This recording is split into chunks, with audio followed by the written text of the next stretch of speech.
Hello everyone, welcome to Family Bytes. ఈరోజు ఈ వీడియోలో కమ్మనైన పప్పుచారు ఎలా చేయాలో చూపించబోతున్నాను.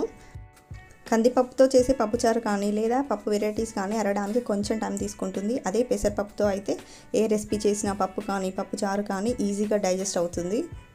ఈ పెసరపప్పు చారుని చాలా సింపుల్గా టేస్టీగా ఎలా ప్రిపేర్ చేయాలో చూసేద్దాం. ముందుగా పప్పును ఉడికించుకోవడానికి కుక్కర్ తీసుకొని అందులోకి అరకప్పు దాకా పెసరపప్పును తీసుకొని నీళ్లు పోసి ఒక 2-3 సార్లు బాగా కడగాలి. ఇలా కడిగిన పెసరపప్పులో మనం ఏ కప్పుతో అయితే పప్పు తీసుకున్నామో అదే కప్పుతో 2.5 కప్పుల దాకా నీళ్ళని తీసుకోవాలి. నీళ్ళను వేసుకున్నాక ఇప్పుడు ఇందులోకి కొంచెం కరివేపాకు, 1/2 టీ స్పూన్ పసుపుని, 1 టీ స్పూన్ ఆయిల్ని తీసుకొని కుక్కర్ మూత పెట్టి 2 విజిల్స్ వచ్చే వరకు ఉడికించుకోవాలి.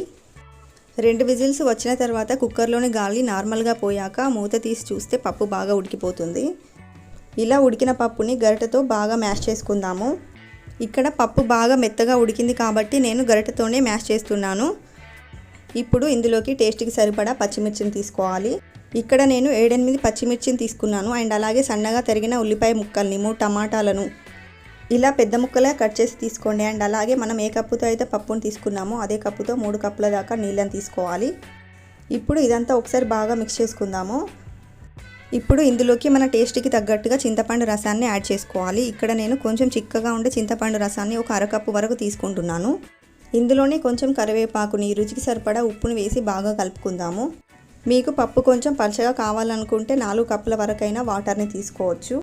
మనం ఇందులో వేసిన ఉల్లిపాయ, టమాటా ముక్కలు సాఫ్ట్గా ఉడికేంత వరకు ఉడికించుకుందాము. కనీసం ఈ పప్పుని 10-15 నిమిషాల వరకు బాగా మరిగించాలి. ఇలా మధ్య మధ్యలో కలుపుతూ పెసరపప్పు అడుగు పట్టకుండా బాగా మరిగించుకోవాలి. చూడండి, 15 నిమిషాల తర్వాత పప్పు బాగా మరిగింది. ఇక్కడ నేను పప్పు బాగా పలచగా కాకుండా బాగా చిక్కగా కాకుండా ఇలా చేస్తున్నాను. మీరు దీనికన్నా పలచగా కావాలనుకుంటే దాన్ని బట్టి ఇంకొంచెం నీళ్ళని తీసుకుంటే సరిపోతుంది. ఇలా బాగా మరిగాక ఇప్పుడు ఇందులోకి పోపుని ప్రిపేర్ చేసుకోవడానికి ఒక ప్యాన్లోకి 1 టేబుల్ స్పూన్ ఆయిల్ని తీసుకొని ఆయిల్ వేడయ్యాక ఇందులోకి 7-8 వెల్లుల్లి రెబ్బల్ని ఇలా క్రష్ చేసి వేసుకోండి.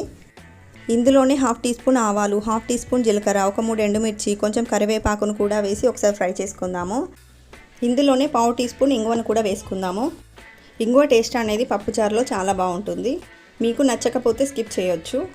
ఇలా ఫ్రై చేసుకున్న పోపుని పప్పుచారులోకి యాడ్ చేసుకుందాము. ఈ పోపు మొత్తం పప్పులో కలిసేలాగా ఒకసారి బాగా మిక్స్ చేసుకుందాము. ఇలా బాగా కలుపుకొని స్టవ్ ఆఫ్ చేసి సర్వ్ చేసుకుంటే ఎంతో టేస్టీగా ఉండే పెసరపప్పు చారు అనేది రెడీ అయిపోతుంది. ఈ వేసవిలో ఒంటికి చలవ చేసే పెసరపప్పుని ఒకసారి మీరు కూడా ఇంట్లో ట్రై చేయండి. వేడి వేడి అన్నంతో ఈ పెసరపప్పు చారుని వేసుకొని ఏదైనా ఫ్రై రెసిపీని కానీ పాపడ్స్ని కానీ వేసుకొని తింటే టేస్ట్ అనేది చాలా బాగుంటుంది. ఈ సింపుల్ అండ్ టేస్టీ రెసిపీని ఒకసారి మీరు కూడా ఇంట్లో ట్రై చేయండి. ఎంతో టేస్టీగా ఉండే పెసరపప్పు చారు రెసిపీ మీకు నచ్చినట్లయితే లైక్ చేయండి, షేర్ చేయండి. మరిన్ని టేస్టీ రెసిపీస్ కోసం ఛానల్ని సబ్స్క్రైబ్ చేసుకోండి. Thank you for watching.